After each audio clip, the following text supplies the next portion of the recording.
নমস্কার বন্ধুরা, আশা করি আপনারা সবাই ভালো আছেন। আমরা সবাই ভালো আছি। তো বন্ধুরা দেখতে পাচ্ছেন এখানে ৬টা করলা আর ২টো আলু নিয়েছি আমি। আর এই করলা আর আলু দিয়ে একটা দারুণ রেসিপি তৈরি করতে যাচ্ছি বন্ধুরা।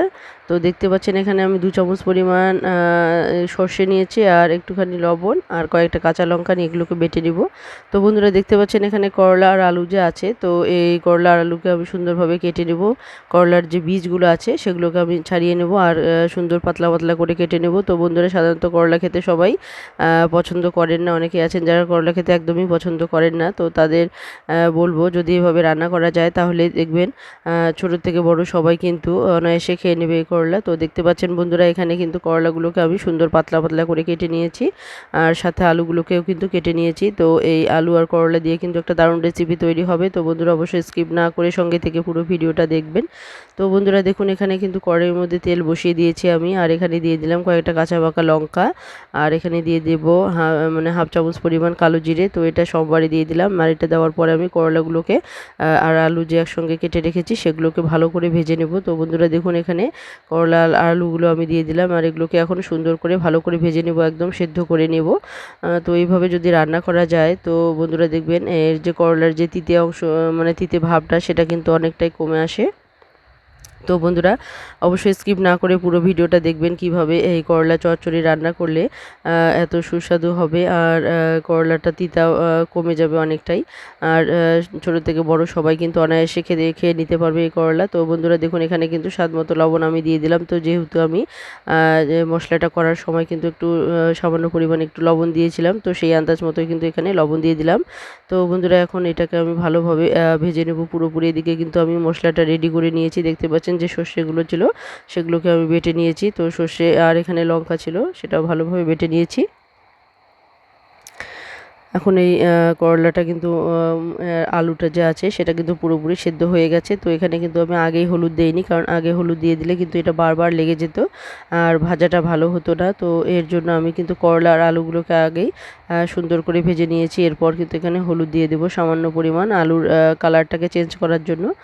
তো মশলার সঙ্গেও কিন্তু আমি হলুদ দেবো। তো এখানে শুধু সামান্য পরিমাণে আমি এখানে হলুদ দিয়ে দেবো। তো বন্ধুরা দেখতে পাচ্ছেন এখানে কিন্তু সামান্য পরিমাণ হালকা পরিমাণ একটু হলুদ দিয়ে আমি এটাকে একটু নাড়াচাড়া করে শুধু এর কালারটাকে একটু চেঞ্জ করে নিলাম।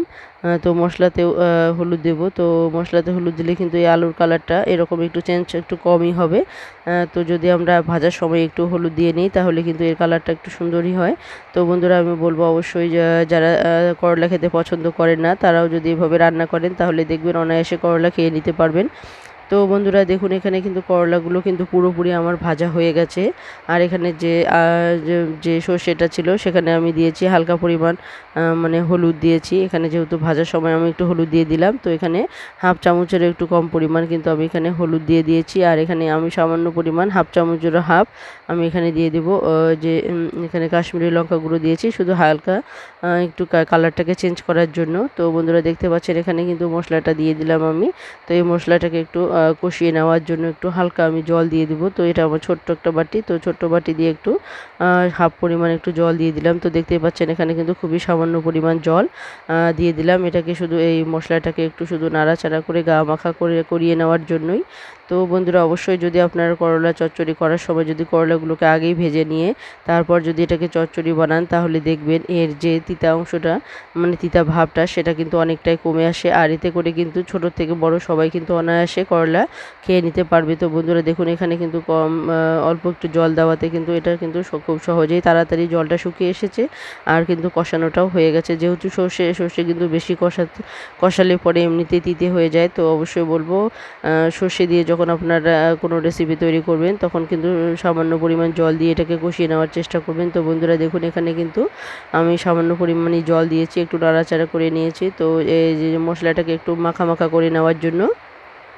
তো দেখতেই পাচ্ছেন তো যে কোনো রেসিপি একটু জলটাকে একটু ফুটিয়ে নিলে কিন্তু এর স্বাদটা বেড়ে যায়, যার জন্য এখানে হালকা পরিমাণ জল দিয়েছি আমি আর একটু পরিমাণ জল এখানে আমি দিয়ে দেবো যেন এই জালটাকে একটু ফুটিয়ে নেওয়ার জন্য। তো বন্ধুরা দেখতেই পাচ্ছেন, তো এখানে আমার যে ছোট্ট যে বাটিটা আছে সেই বাটি দিয়ে হালকা পরিমাণে একটু জল দিয়ে দিলাম। তো এটাকে একটু জাল করে ফুটিয়ে নেওয়ার জন্য, যে যাতে করে এর স্বাদ যেটা আছে সেটা আর একটু বেড়ে যায়।